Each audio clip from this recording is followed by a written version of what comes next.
Na vida de São José Maria, há um episódio do Evangelho que ele utilizou muito para a sua vida espiritual, um episódio que faz conexão com as datas que nós estamos vivendo.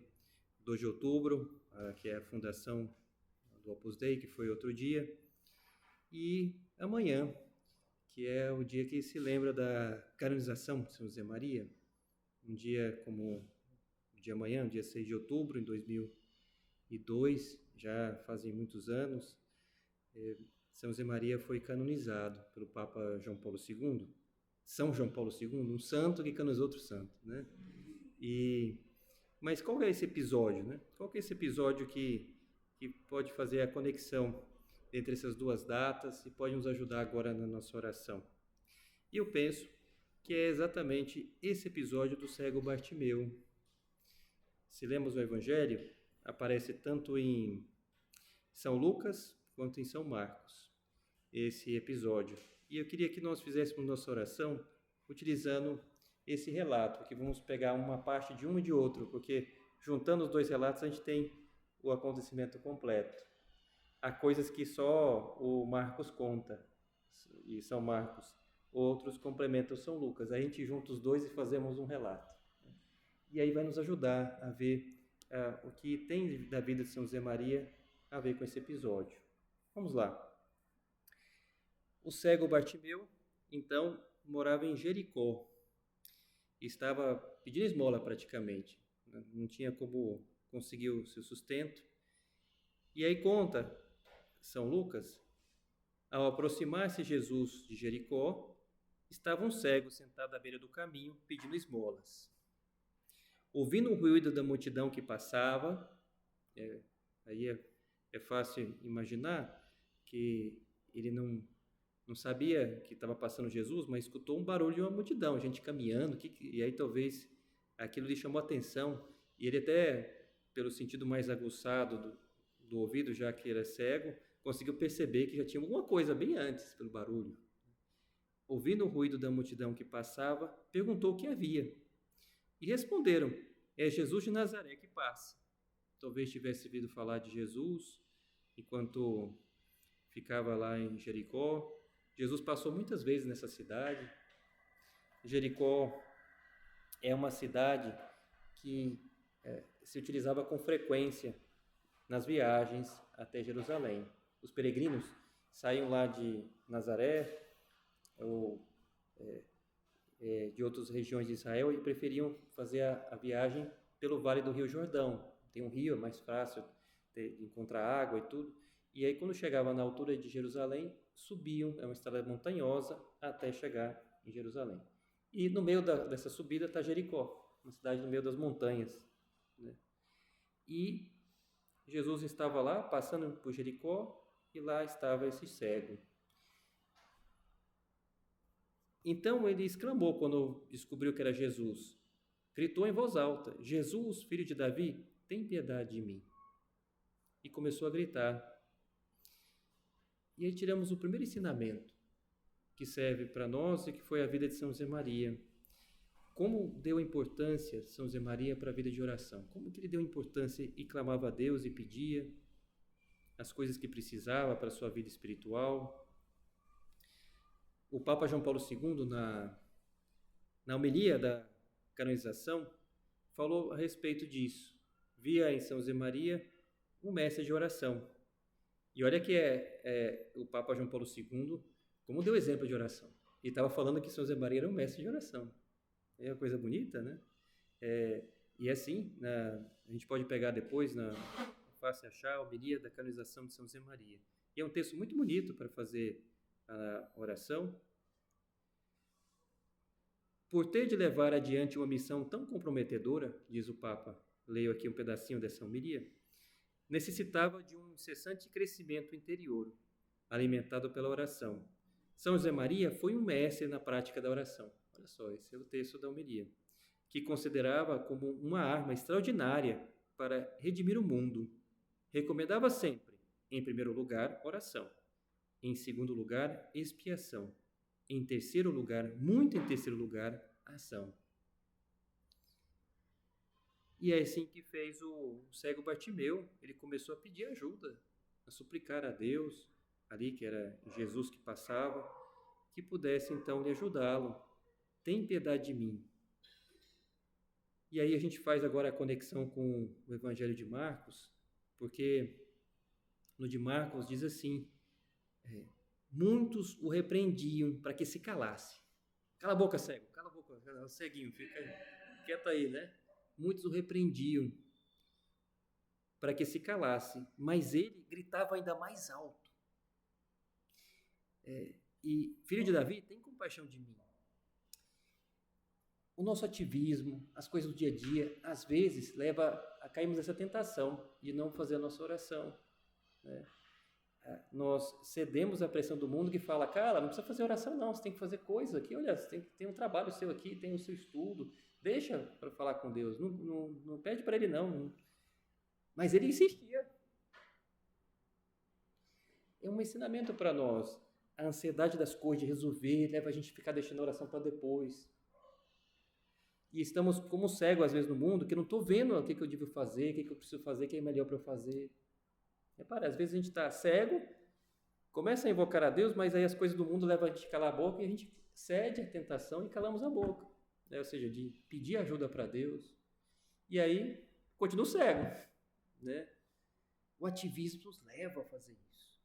São José Maria fez muitas coisas, mas não deixou de fazer oração. É aquilo que o Papa João Paulo II falava. Por levar adiante uma missão tão comprometedora, necessitava incessante crescimento interior. E foi, então, fazendo isso. Em primeiro lugar, a oração. Em segundo lugar, expiação, que é o sacrifício, a mortificação. Em terceiro lugar, muito em terceiro lugar, a ação. E às vezes a gente faz o contrário. Em primeiro lugar, a ação.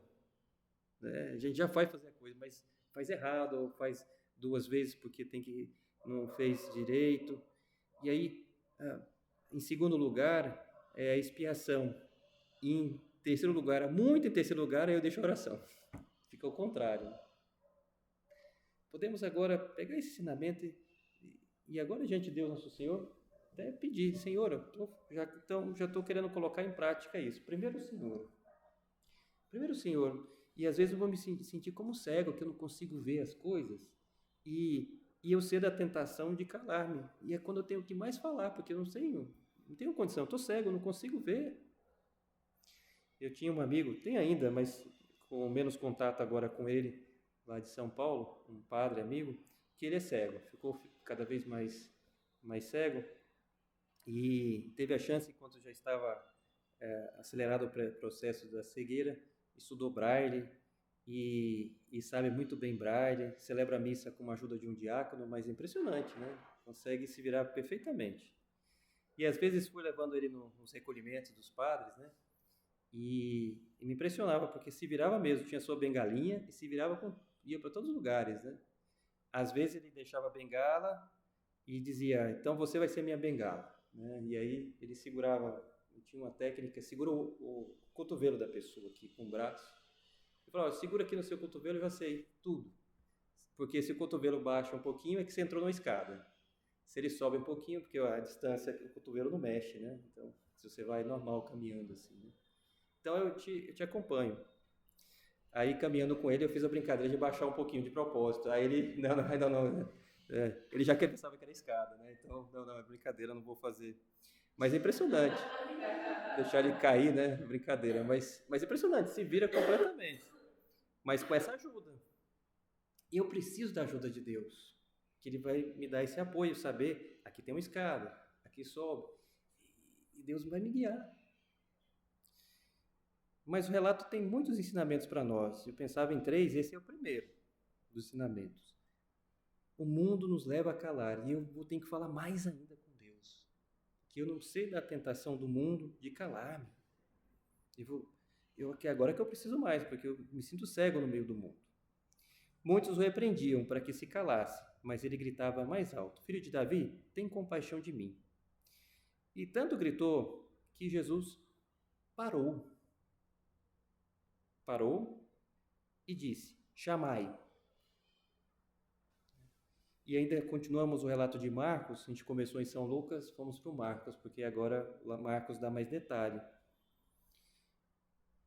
Chamaram o cego, dizendo, coragem, levanta-te, ele te chama. Os mesmos que estavam falando, cala a boca, agora olha, coragem, né? Né? Você fala para eu calar, se eu não tivesse me calado, ele não teria me chamado. Mas agora foram lá, coragem, ele te chama. E ele, o que fez? Ele levantou-se na mesma hora, ergueu-se de um salto, lançando fora a capa, e foi ter com Jesus. Lançou a capa. Esse é o segundo ensinamento para nós. Jesus, ele chama e ele vai o mais rápido possível e lança a capa, para poder então encontrar-se com Cristo o mais rápido possível. O desprendimento. Ele lançou a capa. E fico pensando, aquele cego tinha aquela capa que ele protegia talvez do frio, e quando lança a capa, ele nem pensa, mas esse desprendimento é um desprendimento grande. Vai saber se ele vai achar essa capa de novo, porque é cego, né? E aí vai conversar com Cristo, levam ele até Cristo, depois ele, onde está minha capa, né? Como é que é a sua capa? Eu não sei, que eu não vejo, né? Eu não sei como é que é. Talvez eu não saiba nem a cor que é essa minha capa, ou sei lá. A chance de perder a capa era muito grande, mas ele não liga para isso. Lançando fora a capa, ergueu-se de um salto e foi ter com Jesus. É o desprendimento que também São José Maria viveu de uma forma muito exemplar. Estamos no meio do mundo, mas não devemos ser mundanos, né? Usar as coisas do mundo de maneira que as coisas não me dominem. Isso viveu muito São José Maria, que estava desprendido dos bens, mas usava os bens. Desprendido. Isso até lhe ajudou muito para que pudesse, então, ver como que Deus cuida, e cuidou dele, né? Quando viu o Opus Dei, São José Maria dizia que tinha, no dia 2 de outubro, 26 anos, graça de Deus e bom humor. Só isso. Não tinha recursos econômicos, tinha que sustentar a sua família, que seu pai é falecido em pouco tempo atrás, então quem sustentava era ele mesmo com aulas particulares. Então tinha muita dificuldade, estava numa outra cidade para estudo, então levou a sua família para lá, mas ele tinha que estudar, ao mesmo tempo trabalhar para dar aula particular e trabalhar como sacerdote numa cidade que ainda não conhecia tanto, tinha mudado para lá há pouco tempo. E muita coisa por fazer, e vivia esse desprendimento das coisas. E esse desprendimento, como lhe ajudou? Antes, Deus lhe pediu um desprendimento maior ainda, quando ainda adolescente, a família tem um revés econômico, e o pai, então, teve que vender a empresa que tinha e vai trabalhar como funcionário do concorrente. Imagina, o pai tinha uma empresa e consegue o único trabalho, trabalhar como funcionário de um concorrente, de uma empresa em que ele tinha outra igual. E aí a mãe que tem que assumir todo o trabalho da casa, tinha gente que lhe ajudava, mas agora não pode mais. E nesse revés é que o pai falece também, aí fica mais difícil ainda. E ele olhava para trás e dizia, quando sofri aquele revés econômico, na adolescência, não entendia, e às vezes até me revoltava com Deus. E agora eu agradeço, porque Deus permitiu que eu aprendesse a viver com poucos recursos e não ficasse então apegado. Deus me ajudou para que pudesse entender no futuro e transmitir essa mensagem para tantas pessoas, que o mais importante não é ter o recurso econômico, mas estar desprendido. E aquele cego, então, deu essa lição para nós. E São José Maria gostava desse relato e serve para nós também, de desprendimento. Eu vivo esse desprendimento. Ontem tivemos também a lembrança de São Francisco de Assis, que revolucionou a igreja com desprendimento. Ele recebeu uma moção interior que era: vem reformar a minha igreja. E aquela moção interior do São Francisco de Assis, ele pensou que era literal, para reformar uma igreja mesmo. Então tinha uma capela lá e ele começou a reformar aquela igreja, né? Mas ele depois percebeu que Deus lhe pedia, não era reformar a igreja materialmente, mas era reformar do ponto de vista espiritual. De nossa, porque naquele momento havia muitas pessoas que estavam apegadas a cargos, a dinheiro. E ele, então, que tinha uma família abastada, nega todo aquele dinheiro e vai viver da providência. E é um santo, um dos grandes santos da igreja. E atitude de desprendimento, que não é não ter nada, mas no meio do mundo, ensinava São José Maria, é usar dos bens proporcional à minha situação, sem deixar me dominar pelos bens. Ele até citava aquele exemplo conhecido, que ele, na sua vida em Madrid, tinha conhecido um rico pobre e um pobre rico. E citava o exemplo. Um rico pobre era uma senhora muito rica que tinha até um título nobiliário da nobreza espanhola e que gastava mais com seus funcionários na sua casa do que consigo mesmo. Embora as pessoas de longe nem sequer percebiam, mas ela era muito desprendida dos seus bens. Vivia muito da caridade. Então era a senhora que tinha posses, mas não estava apegada aos seus bens. E ajudava sempre que precisava, emprestava as coisas. E ao contrário, dizia São José Maria, conhecia um pobre rico, um pobre apegado, porque era aquele mendigo que ele, naquelas obras de caridade, São José Maria conheceu, um mendigo que recebia o alimento, naquele sopão que distribuía às famílias e às pessoas carentes da cidade, e ele viu que muitas vezes vinha aquele mendigo, pegava a sopa, mas não pegava os talheres, sentava na mesa, de preferência sozinho, olhava para um lado, para o outro para ver que não tinha ninguém e tirava do seu bolso uma colher, que era a sua colher. Era mendigo, mas estava pegada à sua colher. E aí comia a sopa, depois dava aquela lambida final para limpar a colher e guardava no seu bolso. E aí de que se alguém manifestasse que queria ver aquela colher, estava pegado, não conseguia viver sem aquela colher. E era um pobre apegado àquilo que tinha. Podemos estar apegados a alguma coisa, e eu não vou conseguir me encontrar com Cristo desse modo. O Bartimeu lançou a capa.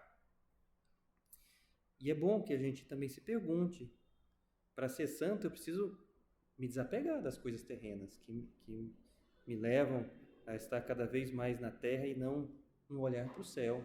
Tem uma coisa que eu estou apegado? É bom que a gente se pergunte, né? Podemos apegar a um bem material, podemos apegar a uma companhia de uma pessoa, que está certo, é minha amiga, mas que eu saiba também ter amizade com outras pessoas, ou até apresentar essa amiga a outras. Existe o apego material, o apego espiritual. E que a gente puder ter esse desprendimento, vai ser para muito crescimento espiritual, que eu não me apegue. O apegar é isso, né? Ter uma estima desproporcional, porque eu tenho que estar apegado a Deus, mas não ao material, porque o material é passageiro, não a uma pessoa, primeiro a Deus, e por Deus o amor às pessoas. E é bom então que nós examinemos, que é um ensinamento também, esse cego nos ensina também, o Bartimeu. Coragem, levanta-te. Lançando fora a capa, o cego ergueu-se de um salto e foi ter com ele. Mas passemos para o terceiro e último ensinamento, que é iluminador também para nós. Lançando fora a capa, o cego ergueu-se de um salto e foi ter com ele. Jesus, tomando a palavra, perguntou ao cego. Aí já é o terceiro ensinamento para nós. Jesus, então, quando o cego chega, Jesus gosta de pensar que olhou para ele com carinho, embora ele não percebesse, porque é cego, e falou: o que queres que eu te faça? Não sei se repararam, nesse relato, quando a gente lê, pode causar um desconcerto. Jesus pega: o que é que te faz?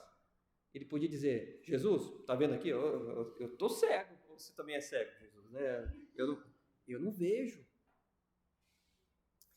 mas é que Deus quer que a gente formule aquilo que nós temos. Isso aqui faz uma conexão com, falava no começo, na vida de oração. Deus quer que eu formule o que eu quero, o que eu preciso, o que eu noto que tem no meu coração. E o cego, então, disse, que eu veja. Senhor, que eu veja. Rabone, quer dizer mestre, respondeu o cego, que eu veja. O que queres que eu te faça? Que eu veja. Jesus disse-lhe, vai, tua fé te salvou. No mesmo instante, ele recuperou a vista e foi seguindo Jesus pelo caminho. Senhor, que eu veja. Essa frase, São José Maria repetia com muita frequência. E repetia pedindo para ver o que Deus queria dele, a sua vocação, né? Desde os vislumbres, quando vislumbrava que Deus lhe chamava para alguma coisa, mas não sabia o que era. Começou então a invocar a Deus através desse relato do Bartimeu, que eu veja, Senhor, que eu veja.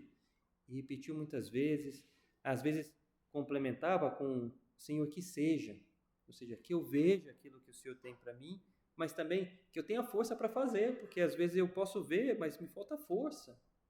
E ele então pedia, e Deus, em 2 de outubro de 1928, lhe fez ver o Opus Dei, fruto desse invocar, Senhor, que eu veja. Deus contou com esse invocar constante do São José Maria para ver a sua vocação, porque via o sacerdócio como um caminho para algo a mais que ele não sabia o que era, esse algo grande que era amor, que depois se confirmou no 2 de outubro de 28. E para nós, Senhor, que eu veja, nós digamos também isso, para vermos a vontade de Deus para a nossa vida, a nossa vocação, no seio da igreja. Também, claro, decisões menores na nossa vida, podemos pedir a luz divina também, que eu veja, mas penso, sobretudo, apoiado no que fazia São José Maria, para a nossa vocação. Senhor, que eu veja, e que seja também. Porque muitas vezes podemos ver, como ele falava agora há pouco, e não ter força para fazer. Nós vemos o caminho, mas nos falta força e preferimos ficar onde estamos, ou até buscar um outro caminho. Recente, fui fazer uma trilha com os pais lá do colégio e alguns filhos, e aí era uma trilha que era simplesmente sair de uma praia e para outra vizinha. E a princípio era bem pertinho, mas aí nos perdemos naquela trilha e aí acabamos caminhando muito mais e não chegamos a praia nenhuma, ficou só uma pedra assim, não tinha jeito, daí teve que voltar completamente. Aí fomos voltando para descobrir onde é que a gente tinha errado, né? E aí no meio da trilha tinha uma bifurcação e não tínhamos reparado. A bifurcação ia para um lado, uma trilha bem plana, que é a que nós fomos, e na bifurcação tinha uma subida. Ninguém quis a subida, né? A trilha certa era pegar a subida, né? Então a gente descobriu, doloroso. Se tivesse pegado, era só uma subida, mas subida pequena, mas pegava a subida e já chegava na praia. Mas todo mundo foi para a trilha mais plana e aí não chegou a lugar nenhum. Né? Às vezes nossa vida a gente vai por isso e acaba se deixando levar, que parece mais plano. Né? Não, Senhor, que seja feita a sua vontade. Pode ser que comece com a subida, mas se é a sua vontade, depois eu vou ter o prêmio de chegar ao destino final e não chegar, queria ir para uma praia e cheguei no costão, mas pô, aí não serve, né? Eu vejo o mar, mas eu não posso nem entrar, né? E isso é a pior das coisas, né? Você vê lá, tudo bem, eu estou vendo, mas eu não posso fazer nada aqui. Né? E o mar ainda com as ondas, aí não serve para nada ali. Quem sabe fazer pesca submarina ainda, se tiver algum aparelho, mas senão não dá para fazer nada. Então tem que voltar. Senhor, que eu faça a sua vontade, que seja. Né? E Deus, então, por muito invocar São José Maria, lhe mostrou o Opus Dei. Naquele 2 de outubro de 28, São José Maria viu o Opus Dei, ele mesmo diz essas palavras, vi, né? Até de um modo bem direto, cumprindo aquilo que ele pediu, Senhor, que eu veja. Então Deus me fez ver esse caminho maravilhoso.